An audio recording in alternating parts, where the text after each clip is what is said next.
अगर आपने TV set अभी अभी ऑन किया है तो मैं सीधा आपको मेरे सहयोगी शैलेंद्र के पास लेकर चलती हूँ, जो न्यूज रूम में हमारे साथ मौजूद है। आज सुबह से क्या कुछ हुआ, राहुल सिन्हा, माफ कीजिएगा, राहुल सिन्हा हमारे साथ आ गए हैं।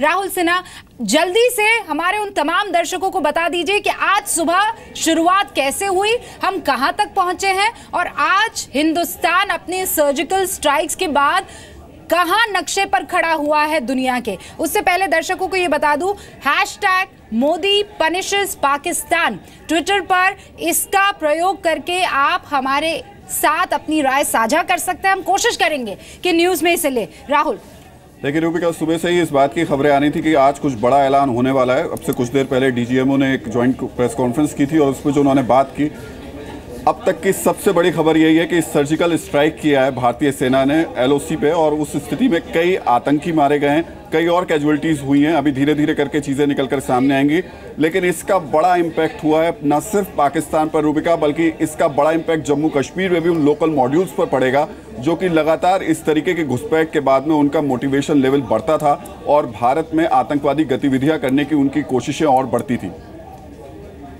राहुल, बहुत बहुत शुक्रिया, अभी बने रहिएगा हमारे साथ।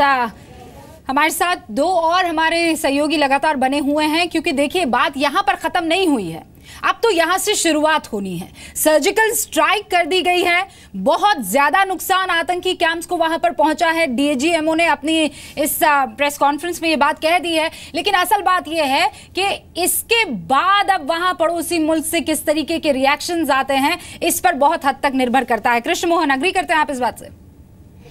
बिल्कुल सही कहा आपने, क्योंकि सर्जिकल स्ट्राइक्स कर देना एक बहुत बड़ा फैसला था, कूटनीतिक तौर पे भी, रणनीतिक तौर पे भी, सैनिक और टैक्टिकली भी, यानी स्थानीय जो रणनीति है उसके मुताबिक भी।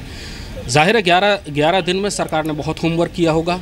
उसके कुछ चीज़ें हमको सामने भी आई जब सार्क की बैठक का बहिष्कार किया गया। यूएनजीए में जिस तरह से पाकिस्तान को पूरी दुनिया के सामने बेनकाब किया गया, वो भी उसी एक जो बड़ी तैयारी थी उसी का हिस्सा रहा होगा। सेना को के जो स्पेशल ऑपरेशंस ग्रुप हैं या जो स्पेशल फोर्सेस हैं जिन्होंने भी ऑपरेशन किया, जो भी उस ऑपरेशन में इन्वॉल्व रहे होंगे, उनको तैयार किया गया होगा। और सबसे बड़ी तैयारी की गई होगी कि दरअसल आतंकवादी और पाकिस्तान की सेना ये दोनों एक दूसरे से अलग नहीं हैं। आतंकवादी पाकिस्तान की सैन्य रणनीति का एक अटूट हिस्सा रहे हैं 1947-48 के पहले हमले के बाद से ही। उस दौरान भी कबायलियों के लश्कर को कमांड कर रहे थे पाकिस्तान के ऑफिसर। 65 में पाकिस्तान ने पहले आतंकवादियों के जरिए, आतंकवादी और पाकिस्तान की सेना के मिक्स ने जब ऑपरेशन जिब्राल्टर शुरू किया था, उसके बाद 65 की लड़ाई शुरू हुई। 1999 में भी पाकिस्तान ने कहा कि ये आतंकवादी हैं, लेकिन वही पाकिस्तान टाइगर हिल में अपने 2 लोगों को, हवलदार लालक जान और कैप्टन कर्नल शेर खान, इनको अपना सबसे बड़ा सैनिक सम्मान निशान हैदर देता है। तो पाकिस्तान की सेना और आतंकवादियों के बीच में कोई फ़र्क नहीं है। दरअसल पाकिस्तान की सेना की विशेष जो दस्ते हैं वो आतंकवादियों से ही बनते हैं, जिनको बैट कहते हैं, बॉर्डर एक्शन टीम्स। तो पाकिस्तान निश्चित तौर पर यह कहेगा कि आतंकवादी नहीं, हमारे सैनिक मारे गए हैं। हो भी सकता है कि उनके सैनिक मारे गए हों, क्योंकि फिर से मैं दोहराऊंगा कि आतंकवादियों के कैंप पाकिस्तान की सेना चलाती है, उनको ट्रेनिंग पाकिस्तान के सैनिक अफसर और सैनिक देते हैं। और कई बार जो क्रॉस बॉर्डर घुसपैठ होती है उसमें भी पाकिस्तान की सेना के लोग शामिल होते हैं। तो अब पाकिस्तान क्या करेगा, इंतजार उसी का है। मैं आपको बीच में रोक रही हूँ। हम पूरी जानकारी तो इन टेरर कैंप्स के बारे में दर्शकों को बिल्कुल साथ में जो तस्वीर हमारे चल रही है उसमें बता ही रहे हैं कि 50 से लेकर 160 तक टेरर कैंप्स है, कहां पर ये एक्टिव है।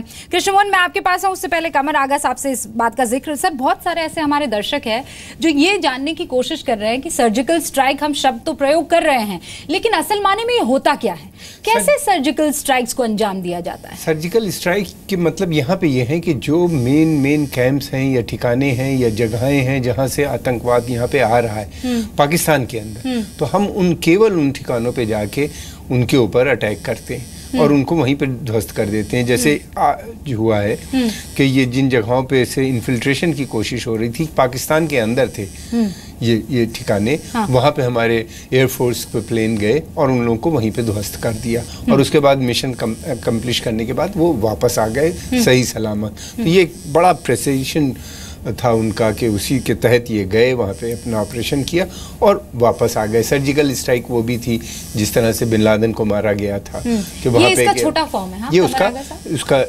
ये भी बहुत उतना ही इम्पोर्टेंट है। एलओसी को क्रॉस करना इस समय, ये कहिए कि बहुत सारे छोटे मैं समझता हूँ ये उससे बड़ा है। हाँ, ये मारे तो गए, लेकिन इस वक्त एलओसी को क्रॉस करके जाना ये बहुत बड़ी हिम्मत की बात थी। इसलिए कि एलओसी के ऊपर लगातार पाकिस्तान की सेना का डिप्लॉयमेंट है और वहाँ पे जाना, वहाँ पे ये ऑपरेशन करना, कंडक्ट करके वापस आ जाना। आगा साहब, एक सेकंड आपको रोक रही हूँ क्योंकि अब इस पूरे मसले पर हमारे पास पॉलिटिकल रिएक्शंस आना शुरू हो गए हैं, वो भी बहुत माने रखते हैं क्योंकि देश में इसे लेकर किस तरीके के रिएक्शन है ये समझते हैं। सबसे पहले शाहनवाज हुसैन बीजेपी के स्पोक्स पर्सन है, उनकी तरफ से एक बयान आ रहा है, सुना देते हैं आपको। हमारे सुरक्षा बल के जवानों को हम सलाम करते हैं जिन्होंने पाकिस्तान के उन 5 टेररिस्ट जो पैड थे, जो भारत में घुसने के फिराक में थे, उनको घुसकर पूरी तरह तहस नहस किया है और ये आत्मरक्षा में हमें ये पूरा अधिकार था। पहुंचाया है कैजुअल्टी के बारे में, जो पाकिस्तान की कैजुअल्टी हुई है उसके बारे में अभी एग्जैक्ट खबर बाद में आएगी। हमारे जवान सुरक्षित आ गए और ये इंफॉर्मेशन पहली दफे पाकिस्तान गवर्नमेंट को भी दे दी है कि भारत में सर्जिकल ऑपरेशन किया है आतंकवादी गतिविधियों को रोकने के लिए। तो ये जो है इसके वजह से अभी क्या हो सकता है कि बॉर्डर के ऊपर शायद फायरिंग बढ़े दोनों देशों के बीच में, उसके लिए भारत अच्छी तरह से तैयार है।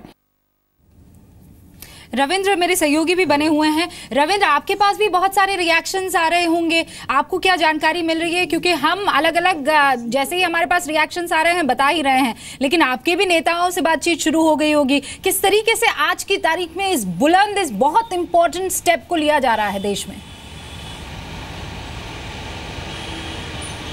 देखिए रुका, मैं एक बात जरूर बताना चाहूँगा। कोझिकोड में बीजेपी नेशनल काउंसिल की बैठक हुई थी। 2000 से ज़्यादा नेता, कार्यकर्ता और खुद प्रधानमंत्री वहाँ मौजूद थे। जब प्रधानमंत्री कालीकट के बीच पर भाषण दे रहे थे, पाकिस्तान को ललकार रहे थे और उन्होंने कहा कि दिल्ली में ऐसी सरकार है जो चुनौती स्वीकार करने के लिए तैयार है। सारे मंत्री, सारे नेता खड़े हो गए थे और झूमने लगे थे। और उसके बाद जिनसे भी हमारी बात उस समय हुई थी, उन्होंने कहा कि मोदी जी हैं, जो ठान लेते हैं वो करके रहेंगे, चाहे कुछ भी हो जाए। और आज उन्होंने करके दिखाया। जाहिर जिनसे भी बात हो रही है, बीजेपी के हमारे नेताओं से, कुछ मंत्रियों से भी बात हुई, उन्होंने यही कहा कि हम तैयारी पहले से कर रहे थे, ढोल नगाड़े नहीं बजाते हैं, हम यूपीए सरकार नहीं है, हम जो ज़मीन पर उतारेंगे वही आपके सामने आएगा और आगे भी आपको देखने को मिलेगा। यानी कहीं ना कहीं तैयारी थी। सब इसको लेकर एक तरह से पूरा देश जो मूड में है, उसी मूड में नेता और मंत्री भी हैं। उनका कहना है कि अच्छा हुआ, ये होना चाहिए था और आगे भी होगा। यानी तैयारी पूरी है और आगे भी होगा। ये भी चेतावनी पाकिस्तान को दिया जा रहा है इन नेताओं द्वारा। आज की तारीख में ये सजा देना बहुत जरूरी हो गया था, क्योंकि बार बार चाहे वो यूएनजीए हो,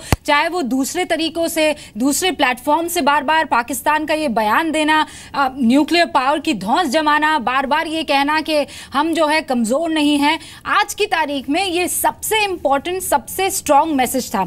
राहुल, आप तो एलओसी पर गए हैं, कृष्ण मोहन भी कई दफा वहां पर गए हैं, ग्राउंड जीरो से रिपोर्टिंग की है, लेकिन राहुल, अब से कुछ दिन पहले हमने जी न्यूज पर यह खबर दिखाई थी कि अफरा तफरी मची हुई है एलओसी पर।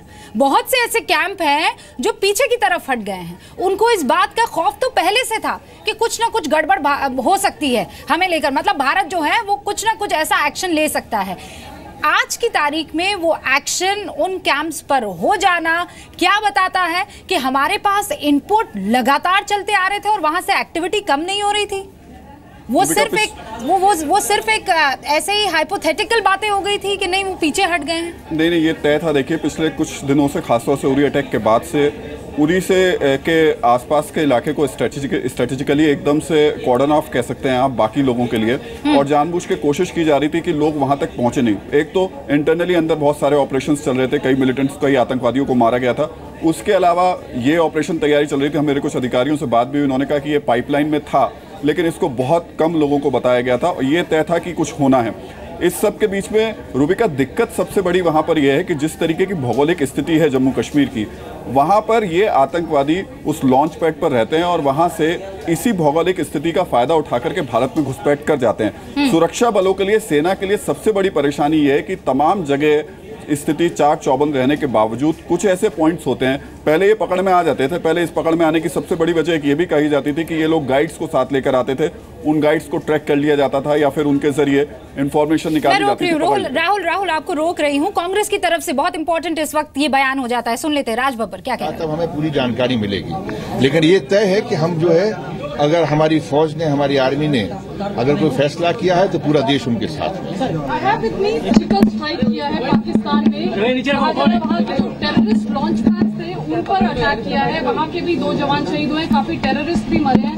कैसे देखते हैं सर्जिकल स्ट्राइक को इंडिया के? देखिए, इस वक्त सिचुएशन है, ऑल पार्टी मीटिंग हो रही है 4 बजे। मेरे ख्याल से उस पर बहुत जल्दबाजी करके टिप्पणी करना ये सही नहीं है, क्योंकि ग्राउंड पर और जो आर्मी की जो एक रिपोर्टिंग आ रही है, ब्रीफिंग आ रही है, हमारे पास में इस वक्त वही कहने को और वही सुनने को है और वही देख रहे हैं। तो इसमें हिंदुस्तानी फौजें अगर कोई फैसला करती हैं तो पूरा देश उनके पीछे है। इसके लिए हम ये कहें कि साहब कि उन्होंने सही किया, गलत किया, उस पर हमारा कोई पॉलिटिकली हम उस पर कोई टिप्पणी नहीं करेंगे। ग्राउंड पर वो हैं, फील्ड पर वो हैं, आमने सामने वो देख रहे हैं उन सिचुएशंस को, और हमारे जो है फौजी जो हमारे शहीद हो रहे हैं, तो उनकी शहादत को देखकर जो अगर कोई फैसला किया है तो उस फैसले को हम किसी भी तरह से पॉलिटिकली नहीं देखेंगे, बल्कि देश की अस्मिता को लेकर देखेंगे।